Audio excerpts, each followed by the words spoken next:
بسم اللہ الرحمن الرحیم بسم اللہ الرحمن الرحیم اللہ تعالیٰ کی نافرمانی کرنے والوں کا انجام۔ حضور اکرم صلی اللہ علیہ وآلہ وسلم فجر کی نماز کے بعد اصحابہ کرام رضی اللہ تعالیٰ عنہ سے دریافت فرما لیا کرتے تھے کہ تم میں سے کسی نے کوئی خواب دیکھا ہے؟ اگر کسی نے دیکھا ہوتا تو آپ صلی اللہ علیہ وآلہ وسلم اس کی تعبیر فرما دیا کرتے تھے۔ چنانچہ ایک مرتبہ جب آپ صلی اللہ علیہ وآلہ وسلم نے صحابہ کرام سے دریافت فرمایا اور کسی نے بھی خواب کا تذکرہ نہ کیا تو حضور اکرم صلی اللہ علیہ وآلہ وسلم نے ارشاد فرمایا کہ آج میں نے ایک خواب دیکھا ہے کہ دو آدمی میرے پاس آئے ہیں جو میرا ہاتھ پکڑ کر مجھ کو ایک مقدس سرزمین کی طرف لے چلے ہیں۔ کیا دیکھتا ہوں کہ ایک شخص وہاں بیٹھا ہوا ہے اور دوسرا ہاتھ میں زنبور لیے ہوئے کھڑے کھڑے اس بیٹھے ہوئے شخص کے کلے چیر رہا ہے، اور جب ایک کلا گدی تک چر جاتا ہے تو دوسرے کلے کے ساتھ بھی یہی معاملہ کرتا ہے۔ استغفر اللہ۔ اور اتنی دیر میں اس کا پہلا کلا درست ہو جاتا ہے، مگر وہ شخص پھر اس کے ساتھ یہی عمل کرتا ہے۔ یہ دیکھ کر میں نے دریافت کیا آخر یہ کیا بات ہے؟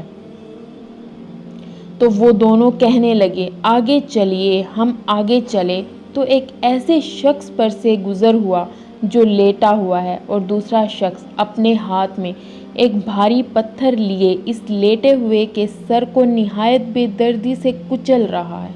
چنانچہ جب وہ شخص اس کے سر پر زور سے پتھر مارتا ہے تو پتھر لڑک کر دور جا پڑتا ہے، اور وہ شخص ابھی اس پتھر کو لانے بھی نہیں پاتا کہ اس کا سر پھر درست ہو جاتا ہے، اور پھر وہ اسی طرح اس کا سر پھوڑتا ہے۔ یہ ماجرا دیکھ کر میں نے دریافت کیا کہ یہ کیا قصہ ہے؟ تو وہ دونوں آدمی کہنے لگے آگے چلیے۔ جب آگے چل کر ہم ایسے غار پر پہنچے جو تندور کی طرح اندر سے کشادہ تھا اور اوپر سے تنگ، جس میں آگ دہک رہی ہے، اور بہت سے مرد عورت اس میں پڑے تھے۔ جب آگ کے شعلے بلند ہوتے تھے تو وہ سب اوپر اٹھ آتے اور نکلنے کے قریب ہو جاتے تھے، اور جب آگ نیچے بیٹھتی تو اس کے ساتھ نیچے چلے جاتے تھے۔ یہ دیکھ کر میں نے معلوم کیا کہ یہ کیا معاملہ ہے۔ تو وہ دونوں کہنے لگے آگے چلیے۔ آگے چل کر ہم نے دیکھا کہ ایک خون کی نہر میں ایک شخص کھڑا ہے، دوسرا شخص نہر کے کنارے پر کھڑا ہے جس کے سامنے بہت سارے پتھر پڑے ہیں۔ جس وقت اندر والا شخص نہر کے کنارے کی طرف آتا اور نکلنا چاہتا تو کنارے والا شخص زور سے اس کے منہ پر پتھر مارتا ہے، استغفر اللہ، کہ وہ پھر اسی جگہ پہنچ جاتا ہے۔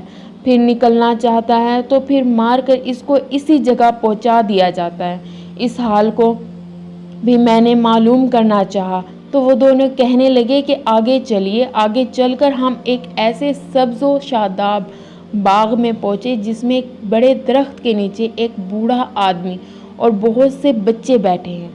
اسی درخت کے قریب ایک اور شخص بیٹھا ہوا ہے جس کے سامنے آگ جل رہی ہے جس کو وہ دھونک رہا ہے۔ پھر وہ دونوں مجھ کو اس درخت پر چڑھا لے گئے جس کے درمیان میں خوبصورت مکان تھا۔ وہ دونوں مجھے اس مکان میں لے گئے۔ اتنا عمدہ مکان میں نے کبھی نہیں دیکھا تھا، جس میں بہت سے بوڑھے جوان بچے موجود تھے۔ پھر باہر لا کر اس نے بھی اوپر لے گئے جہاں پہلے گھر سے بھی زیادہ عمدہ مکان تھا، یعنی اس سے بھی ایک اور عمدہ مکان تھا جو پہلے نیچے تھا، اور اس سے ایک اوپر تھا جس کے اوپر مجھے لے گئے، جس میں صرف بوڑھے اور جوان تھے۔ اب میں نے ان دونوں شخصوں سے کہا کہ تمام رات تم مجھے لیے پھرے ہو، آخر ان اسرار کی حقیقت سے بھی تو آگاہ کرو۔ جب میں نے انہیں یہ کہا تو انہوں نے مجھے بتایا کہ جس شخص کے کلے چیرے جا رہے تھے وہ جھوٹا شخص تھا، استغفر اللہ، جس کی جھوٹی باتیں دنیا میں مشہور ہو جاتی تھی۔ قیامت تک وہ اسی سزا میں مبتلا رہے گا۔ اور جس کا سر پھوڑا جا رہا تھا وہ ایسا شخص ہے جس کو اللہ تعالیٰ نے علم قرآن عطا فرمایا، مگر رات کو غافل ہو کر سوتا رہا اور دن کو اس پر عمل نہ کرتا تھا۔ قیامت تک وہ اس عذاب میں مبتلا رہے گا، اور آگ کے غار میں زناکار پڑے ہیں اور خون کی نہر میں سود خور ہیں۔ ہاں، وہ بڑے میاں جو سرسبز درخت کے نیچے بیٹھے تھے وہ حضرت ابراہیم علیہ السلام ہیں، اور ان کے گرد لوگوں کی نابالغ اولاد، اور اسی درخت کے قریب جو آگ دھونکنے والا شخص آپ نے دیکھا وہ مالک دروغہ دوزخ ہے، اور درخت کے اوپر والا وہ پہلا گھر جس میں آپ داخل ہوئے تھے وہ عام مسلمانوں کا گھر ہے اور دوسرا شہداؤں کا گھر ہے۔ ہم دونوں آدمیوں میں جبرائیل ہوں اور یہ میکائیل ہیں۔ اس کے بعد کہنے لگے ذرا سر اوپر اٹھائیے۔ میں نے سر اٹھا کر دیکھا تو میرے اوپر ایک سفید بادل مجھے نظر آیا۔ وہ کہنے لگے یہ آپ کا گھر ہے۔ اس پر میں نے کہا تم مجھے چھوڑو، میں اپنے گھر میں داخل ہو جاؤں۔ اس پر انہوں نے کہا نہیں، ابھی آپ کی عمر پوری نہیں ہوئی، اگر پوری ہو چکی ہوتی تو ہم ابھی چلے جاتے۔ اللہ تعالیٰ ہمیں جھوٹ بولنے، برائی کرنے، گناہ کرنے سے نیک عمل کرنے کی توفیق عطا فرمائے، اور ان چیزوں سے اللہ تعالیٰ ہمیں بچائے۔